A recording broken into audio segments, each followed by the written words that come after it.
Eh bien bonjour à tous et à toutes, c'est Body, j'espère que vous allez bien. On se retrouve pour une nouvelle vidéo PVM consacrée aux protosaureurs.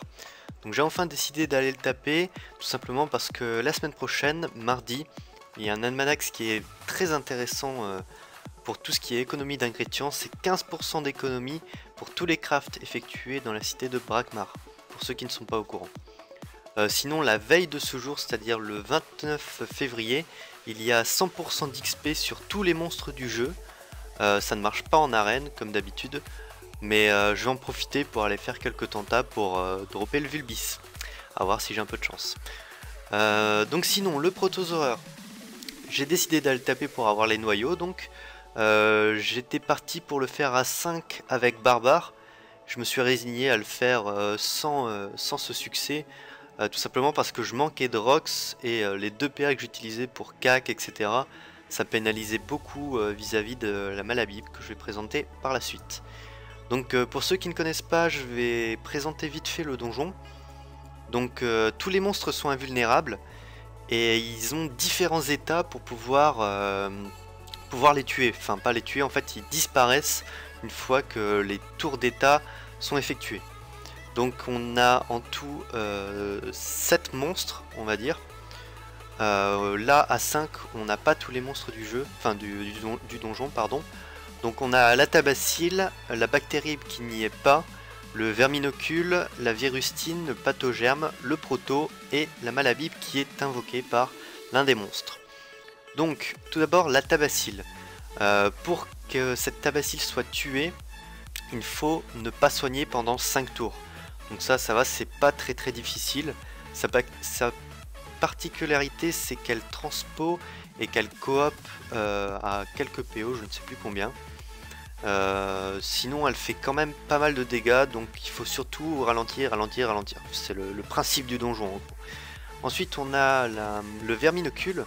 Donc le verminocule, il faut rester à son corps à corps pendant 5 tours. Lui aussi, il fait pas mal de dégâts, c'est pour ça que j'ai mis mon panda en mode tank tacle. Le tacle c'est surtout pour le protosaureur et le verminocule. Lui il n'a pas vraiment de particularité il me semble, le bactérie, à part qu'il l'attire à 3 PO en diago et en ligne il me semble, sans ligne de vue. Ensuite on a la virustine. Donc la virustine il ne faut pas la déplacer ni lui retirer de PM pendant 5 tours aussi. Sachant qu'elle a 7 PM de base et qu'elle a un sort de base pulsar du roublard qui fait énormément de dégâts lorsque elle a tous ses PM et pas du tout de dégâts lorsqu'elle a 0 PM. Donc la petite astuce pour ici la virustine, c'est de lui retirer ses PM en lui infligeant des dommages de poussée. Sachant que tous les PM qu'on retire avec les dommages de poussée seront annulés si on lui retire de PM sans dommage de poussée. C'est-à-dire qu'il faut faire attention aux invocations type chaffeur en coup critique. Ça m'est déjà arrivé plusieurs fois où pour lui retirer des PM, j'invoque un chaffeur en CC sans faire exprès. Je voulais un chaffeur sans CC pour pousser le chaffeur contre la virustine pour lui enlever tous ses PM, sauf que le chaffeur derrière en CC tape obligatoirement la virustine, ce qui lui enlève tout le retrait PM. Il faut savoir que la virustine, très important aussi, one-shot les invocations à son corps à corps, qu'elles soient invulnérables ou non. Pourquoi une invocation serait invulnérable? On passe donc au pathogerme. Donc le pathogerme fait pas mal de dégâts aussi, c'est pour ça que je le full ral. Et son état, c'est il faut qu'une invocation la tape pendant 5 tours. C'est pas forcément la même invocation qui doit taper pendant ces 5 tours. Donc il faut faire gaffe de pouvoir immobiliser d'abord la virustine pour pouvoir invoquer pour qu'il aille taper le pathogerme. Sinon ça risque d'être compliqué si votre invocation est one shot. Je disais invulnérable tout à l'heure car dès qu'une invocation tape le pathogerme, elle devient invulnérable. Sauf au dommage de poussée il me semble, ça c'est normal. Donc voilà pour les monstres que j'avais en face de moi. Ensuite il y a la bactérie que je n'avais pas là en face de moi mais que j'avais dans les salles précédentes. Donc là c'est le contraire du verminocule, il faut rester à plus de 6 PO pendant 5 tours. Donc il faut full râle aussi, je ne sais plus quel effet particulier il peut avoir comme sort particulier. Il peut avoir. Donc tous ces mobs ne seraient rien sans la Malabib. Donc la Malabib, c'est un monstre invoqué par le protosaureur, vu que c'est le premier à jouer ici dans le combat. Et elle sacrifie tous les monstres sur le terrain. Il faut la tuer avant son deuxième tour de jeu. Donc on a 2 tours pour la tuer, sinon elle one-shot tout simplement tous les persos présents sur la map. Donc il faut bien sûr optimiser les zones, c'est pour ça que je fais quelques flèches explos avec Kra qui est surtout là pour soutenir le râle de Mamie. Et les épées de Yop avec mon Yop tout simplement pour optimiser les dégâts. L'Enu avait 178 retrait EPM pardon, et le Kra en avait 90, ce qui est largement suffisant pour ce donjon. Donc j'en viens ensuite au boss de ce donjon, le Protosaureur.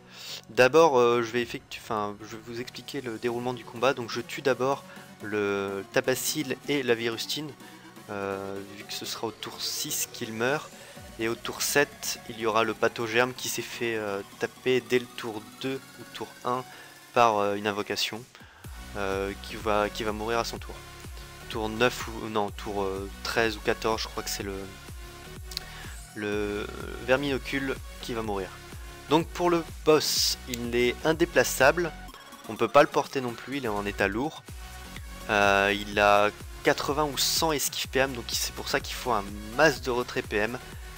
Il la tape de loin, vraiment de loin, en ligne, en dégâts air, environ 600, 700 environ, ouais 600, 700.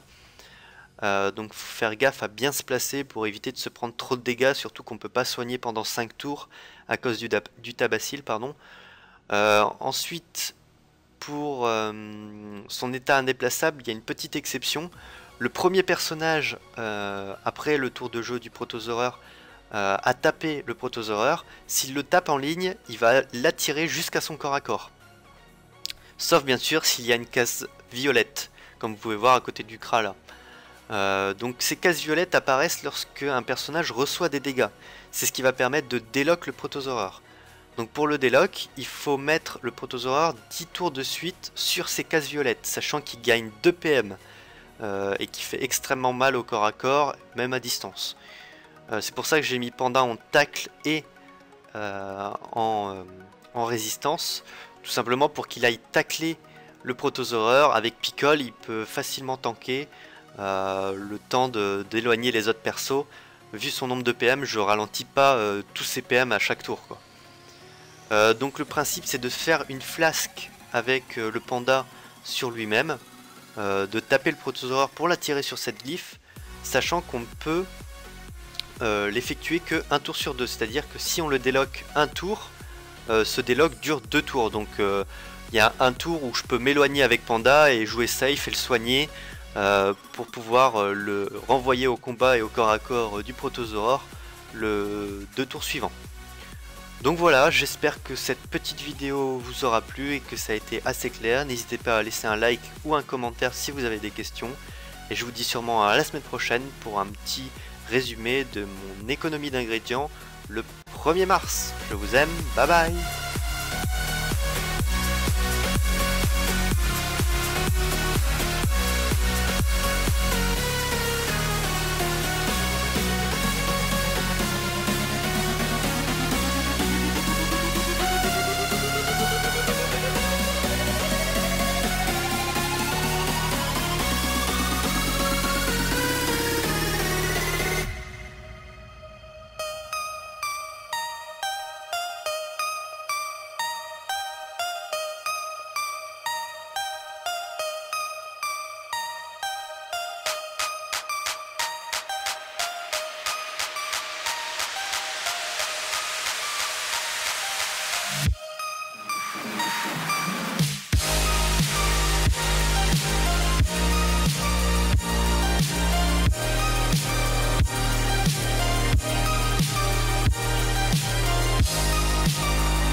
nothing left for me to do than run and act myself a fool. No point in trusting anyone.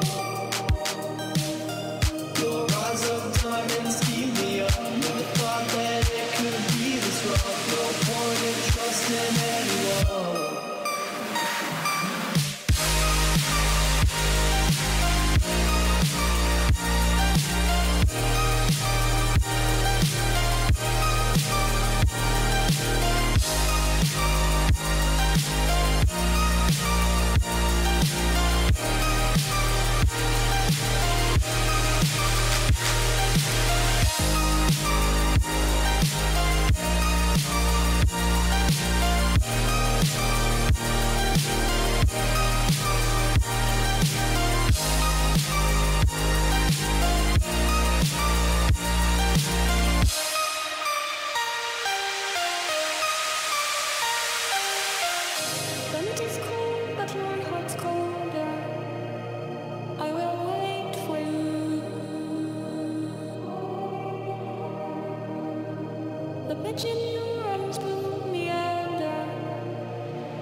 When the night is over, my life is over, 'cause I start thinking again about our time together. When the night is over, my life is over, 'cause I start thinking again about our time together.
time together.